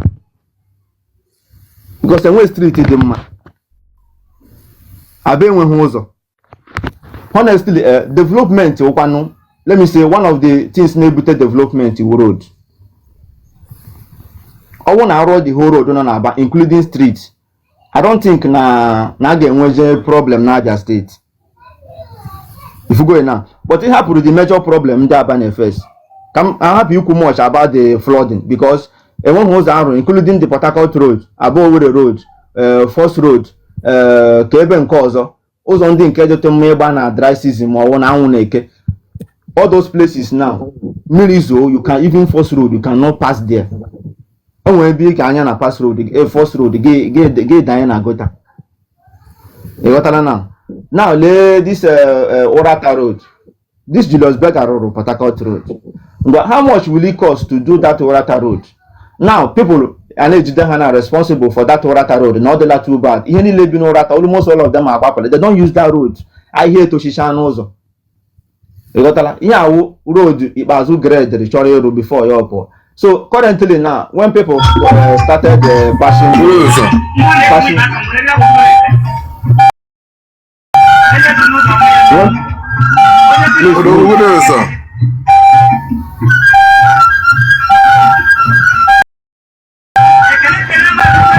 the noise.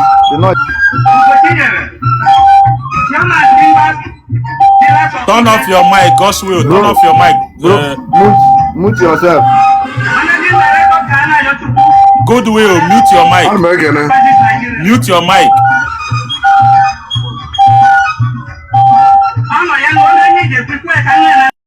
Go ahead, my brother.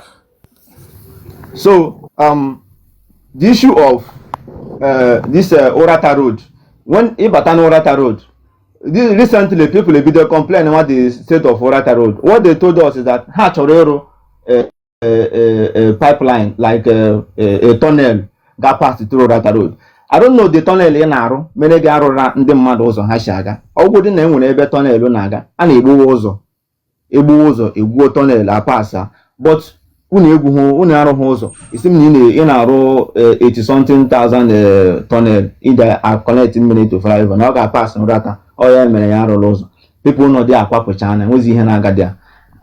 Should I talk about Umojima? That place, Umojima, one of the best buildings in Aba.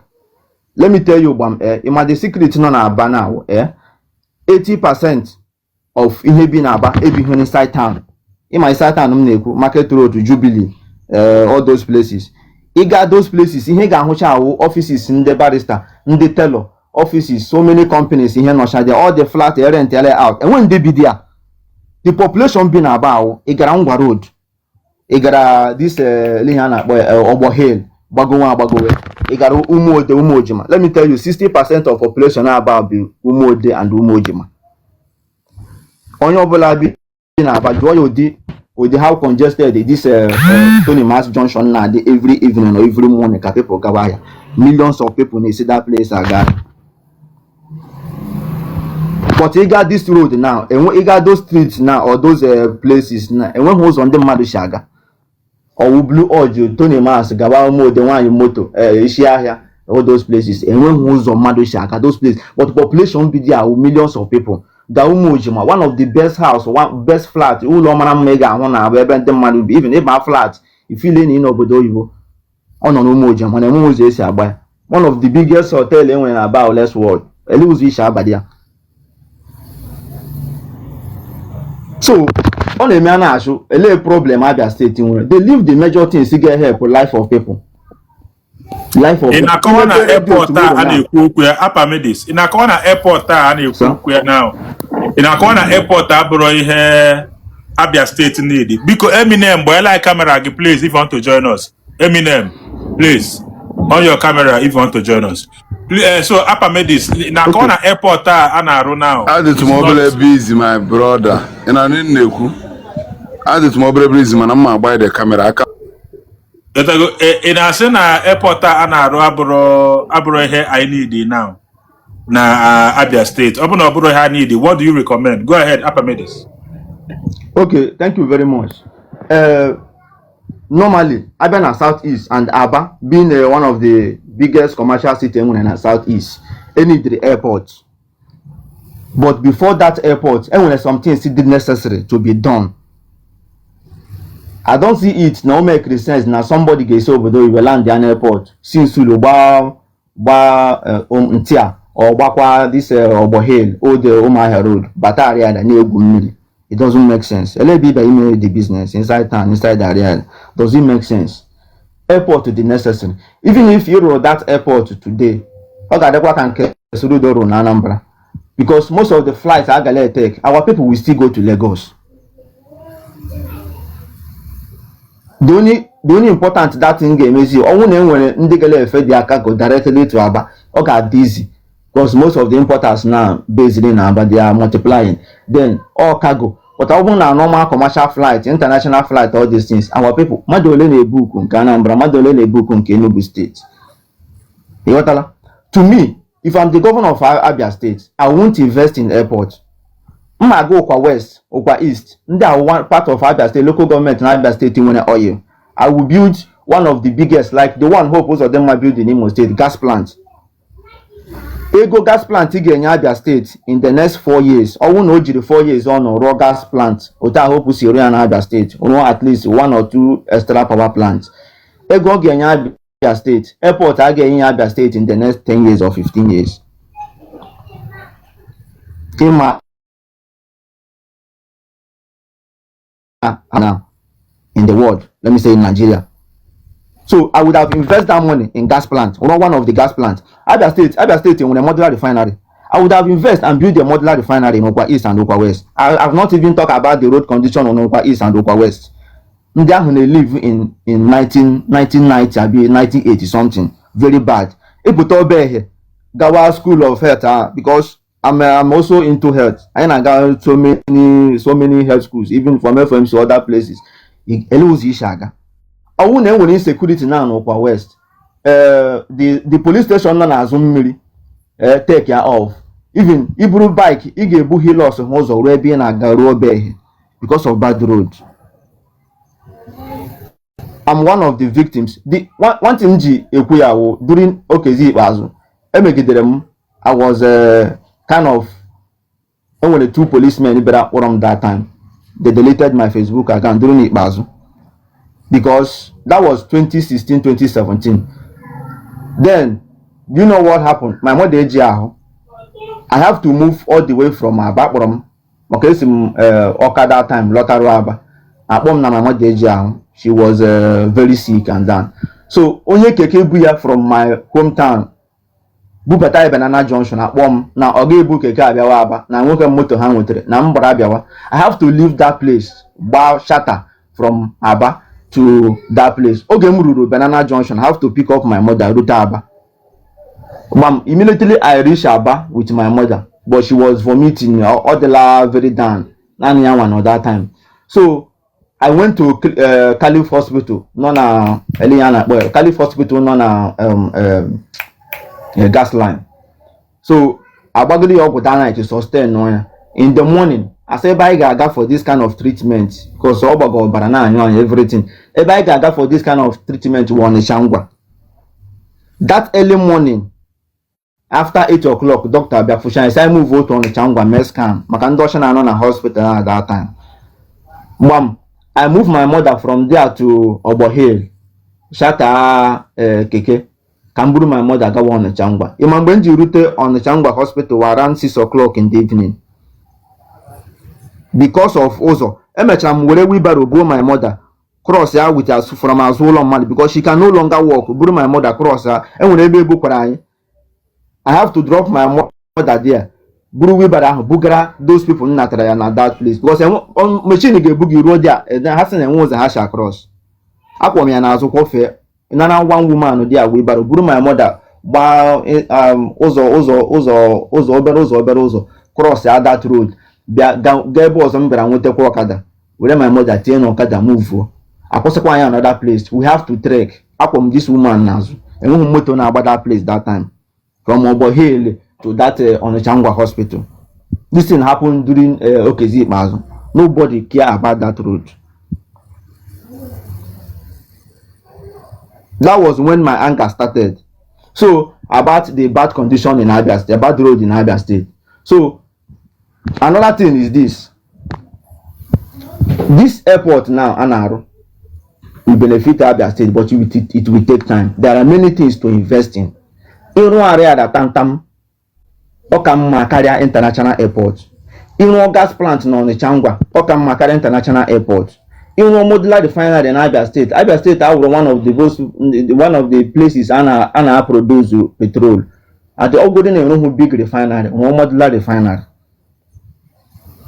Now, all the promises, I cannot come here to mention all of them. Even Star Paper Mill, 2 years ago, LSOT promised to revive Star Paper Mill. Star Paper Mill is still like that. You can compound, I hear about you there. To do 50%. All the promises are like, I want to be a Mikutokuya. Supporters here say na I get you 4 years, Rochan Henila, no one after the other. Okay, all these things they promise now. 20% or 30%. Let us be sure that I need you 4 years and Rocha Henila. Mburu na second tenure, you can finish it up. Because on the heart, apart from hope of them, I put another governor. Na start is na second tenure. Because most of them will second tenure. Hanila Abia mewe autosis because they don't have election to run. So Irwana, these things, all these promises, he promised in that state, all these things, 50% or 30%. Camera going na your second tenure, Oloblishi, maybe they got commission at least 80% of those projects. No, you keep making promises and all the promises upon promises. So when something is very important in Abia State, especially Ozo. Even Ozo ni learn on Aba. Even Ozo ni learn on Aba. Quick one, Apamides. Quick one. Anyway, so I want to have you on record. So it's in had he been LSOT that any day up with Akita say fight about it at home na Abia State. Any day up with our and then it doesn't look like he's dancing to the tune of Ndingwero Onwe. In Asina any day up with trying to that people will start exposing him. Does that mean that people are just accommodating him because he's dancing to the tune of Ndimwero Onwe? Go ahead, please. Exactly. Onyima Abia, Abia State. If you come to Abia State and force people to open market or tell teachers that if they fail to come to school on Monday and teach students, or any student that don't come to school, or any teacher that don't come to school on Monday, or any government worker that don't come to school on Monday, or these people now this what is it called in the harmonization task force on Mondays they don't work. If they tell them that if they don't work on Monday that they will sack all of them, what they will do to LSOT, that is okay more than how will I put it, okay Rudy in here Soludo have. Are you saying he's intentionally avoiding it? Are you saying that that he's shying away from it to avoid critics? The way Soludo is jumping on it, are you saying that he's just avoiding it to avoid critics? Exactly. And let me say this: politicians, I don't trust them, and I don't really defend them. In his second tenure, he may tackle that area the way I'm seeing him. Because the only reason why he will not say anything, because Soludo started his own during the second tenure, the only reason he will not do it now is that if he tackle... No, first tenure, Soludo was doing it in first tenure. Because I'm Anambra, so let me correct that. So Soludo was attacking them even in his first tenure before the next election. Go ahead. Okay. But on second tenure could be the short market. If the government in Abia State now at this point tackle them, there is a possibility they'll get a very big problem, even in his re-election. Okay, a very big problem, even the promotion and on social media, because this is a government that don't like criticism. They don't like it at all. So the only thing Anna hype here on social media and the other things only with here because of his silence on sit at home and students going to school on Monday. and government workers not are going to work on Mondays.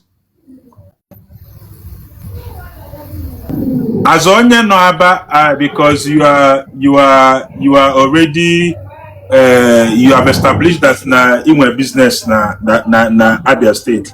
As onye nwe business na Abia State, is it possible to say that most ndị na-represent Abia, both in the Federal House and in the Senate House, do you feel that most of them na-arụ, are most of them leveraging on nwere onwe to just be returning to house?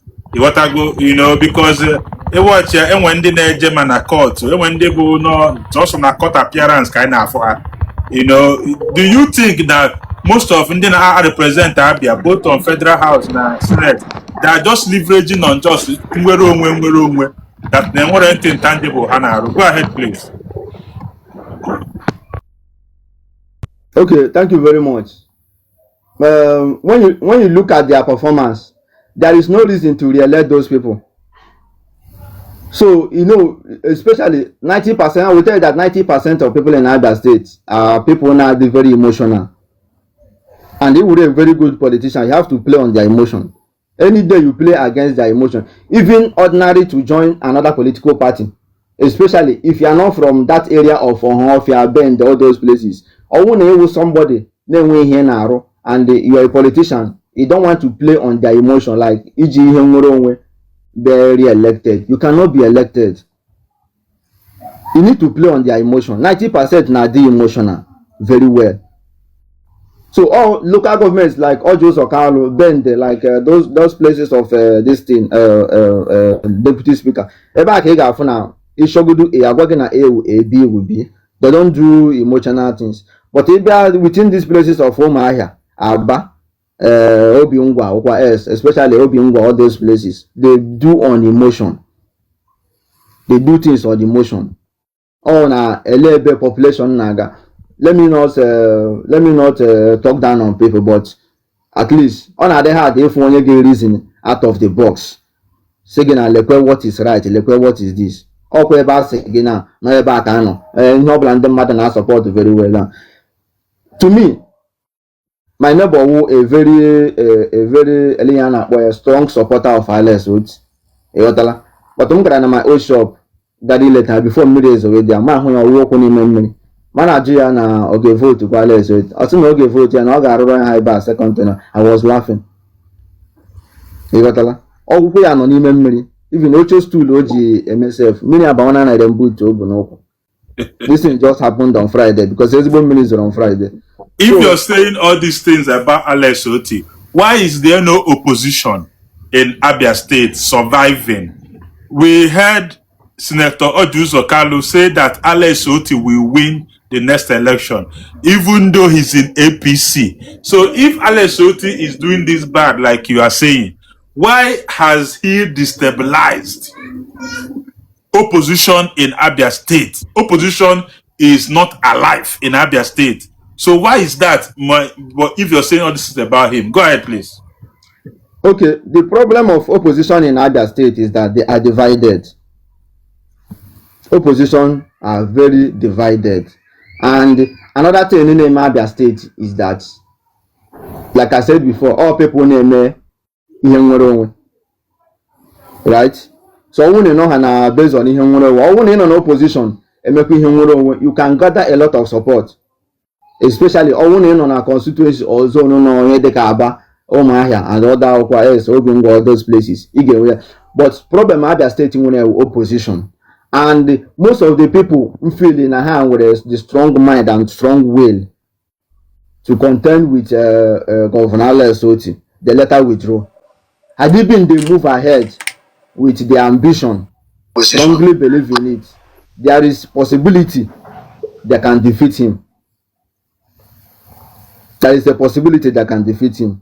But the only thing they wanna make young and the only thing on already. And attack on so people not gonna hear and they feel the emotion. Oh, yeah, opposition in Niger State. Opposition one is divided. PDP and the APC. All they divided.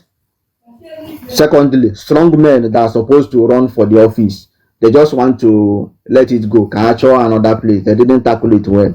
I wouldn't with a strong opposition this serious. But like initially, okay, they get a ticket. They came out. They wanted to contest for governor. Later, they all withdrew. Right?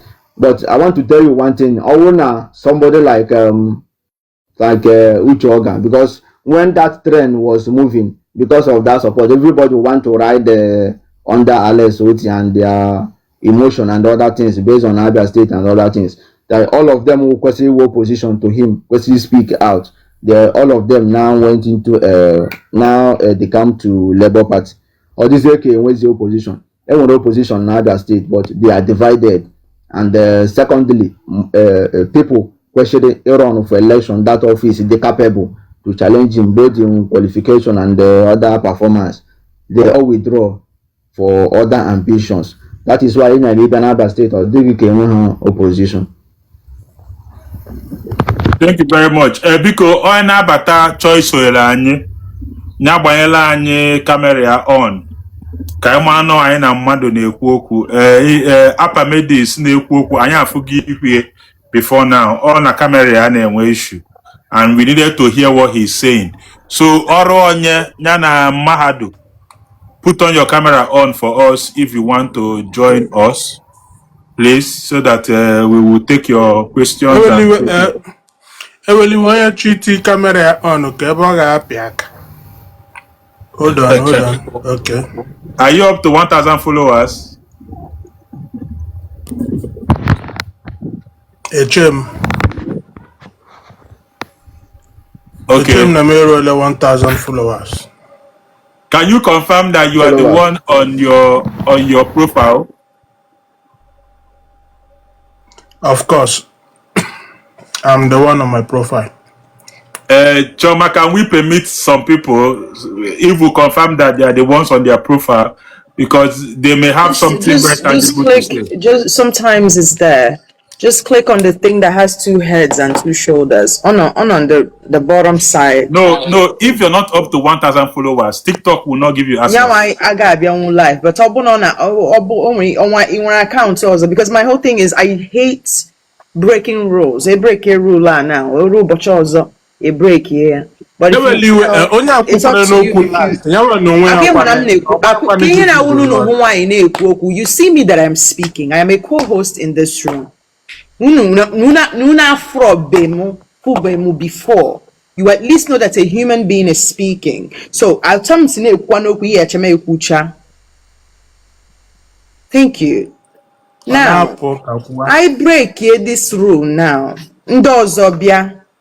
You know, you may need to break the rule. So Obiye decided that there's another maybe another way to confirm. Maybe you wear phone, Jen na the page, mama. That's what I'm saying. Like, but that's like a two-factor authentication. He break the rule today, Gbam. Oh, when they Abia here now, say that's why. But you decide. Obro Simba. But if Obon Obronya Abia, it might be important to break that rule because we need a little bit more clarity to what's on your So I think we can use that condition to allow me. 1 minute. I insight. Yeah, we need the insight anyway. Also, no, yes. I think can okay, so Oruonye, over to you. You have the floor. Introduce yourself. You introduce your. You go ahead, please. Okay, I'm Prince Chidebugo Onyebule Oruonye. Akwanomonye Umuahia North, Abia State. Na Umuahia North, awumonye Nkatibeko. Site na amara Chineke, awumanne Nnamdi Kanu. Ade komanda na afofu n'obi ebe. So, ịga n'ihu ihe agba n'aka ọkwa n'onye iberibe na-eji nyele ya. Na-aghọta. Abia State adịghị otu ọ dị before, ọ ihe we obi ụtọ ndị Abia. Ọ ya wụ ihe opposition ọhụrụ gbalaga. Na ihe dị iche adịla. And ihe ahụ dịkwa na Abia State onwe onye n'ime ha pụrụ inye ha half. onwenye prinye 1%. 1% ihe niile wo position ịchịkọtacha ha pịa ya aka ị ga-apịfta somebody ga-enyele anyị 1% ihe alesoti na-eme n'Abia steeti onye ha hụrụ gbalaga. Onwe anywhere na Abia steeti ị ga-etinye isi ya azịn bibi mee campaign ihe people dị interested aghara iwu jos irikpo ego gị mee keshọn na etere gị pọtọpọtọ na election day maka onwe ihe wụ nkwa politicians na-ekwe anyị na-anụbeghị. Ọwụkwana this last election ka Alex bidoro win election niile Alex oti pụtara o win chere ọwa mana Chineke doro Nigeria niile anya wụ na Alex win this last one.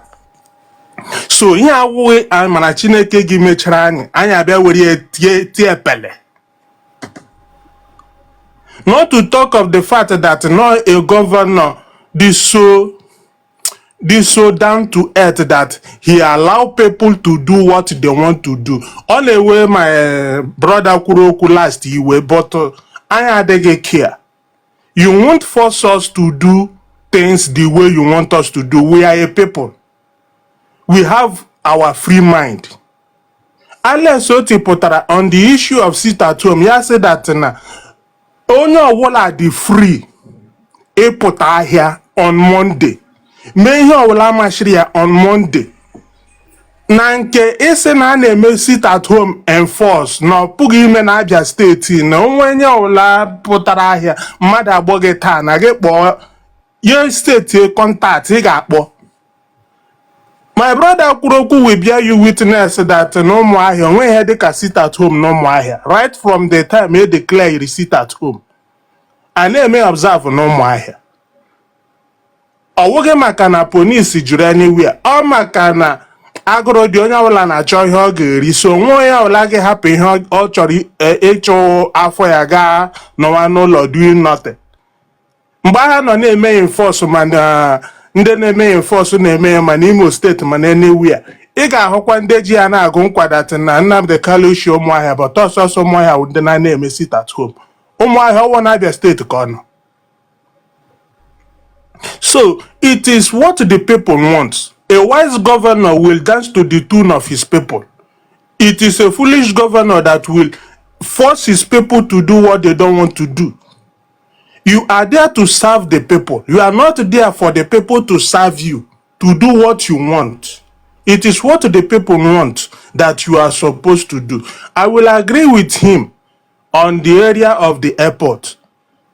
Airport adegi so important in that we've seen Ebonyi State, Anambra State that their airport are there viable. So airport are that such a viable project to do. On the area of investing the money on a invest in an airport on project like power plant, gas plant, all the very acceptable. But the question on ground should be from the fund Abia State is getting and the project Abia State is doing. What is the balance sheet looking like? Eganyo na aba n'ọrụ ka na akọna ya akọna. As na ọwụ PDP ma wee PC pocha anya ga na-akpọ ka ihe. Ị ga-ama that na ego gị na-agagodi n'izi ozigizaga onwe nke na-aba n'ọrụ na akụkọ ka ị ga na-anọ the story. Project ịchịhụ project ga-agba TV.